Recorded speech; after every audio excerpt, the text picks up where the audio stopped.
Hi guys, I am Robo. Welcome to a new video of Top Object channel. Today we have events of this day in history. This day in history, May 22nd. President Nixon arrives Moscow for historic summit. Although it was Nixon's first visit to the Soviet Union as president, he had visited Moscow once before as U.S. vice president.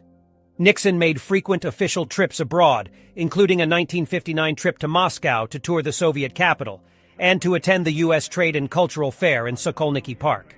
After Vice President Nixon arrived in July 1959, he opened an informal debate with Soviet leader Nikita Khrushchev about the merits and disadvantages of their government's political and economic systems, known as the kitchen debate, because of a particularly heated exchange between Khrushchev and Nixon that occurred in the kitchen of a model U.S. home at the American Fair. The dialogue was a defining moment in the Cold War. But this Nixon's second visit to Moscow in May 1972 as a president was for more conciliatory purpose.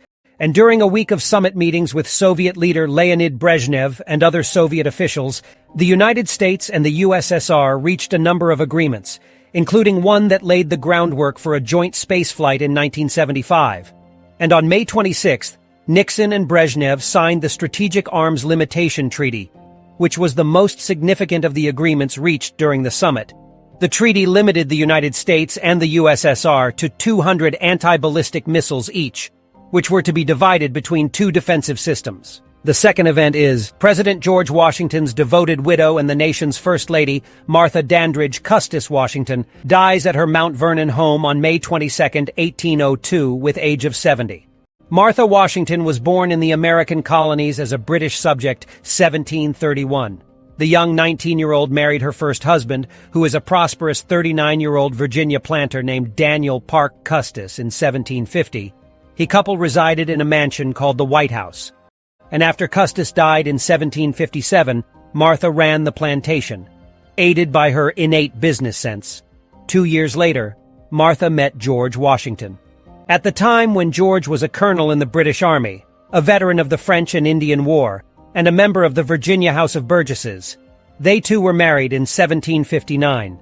George and Martha moved to Mount Vernon when he inherited the estate in 1761.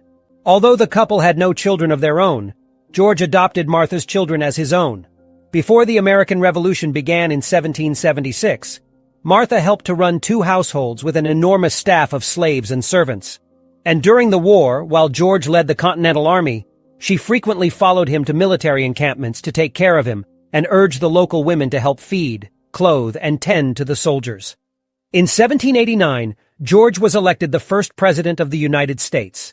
She shunned the spotlight and resented having her every move being restricted by advisors and documented by the press.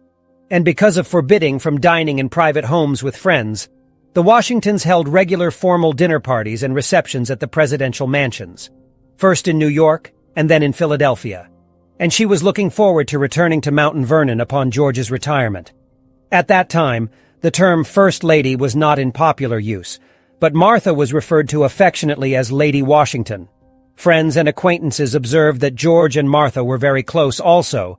She considered her primary job to be taking care of her husband. For example, she personally nursed him back to health when he had a cancerous growth that removed from his tongue in 1789. Also, she ordered that the streets around their house be cordoned off so that he could convalesce without being disturbed by the sounds of rattling carriages. Then, after George died in 1799, Martha burned all correspondence with her husband.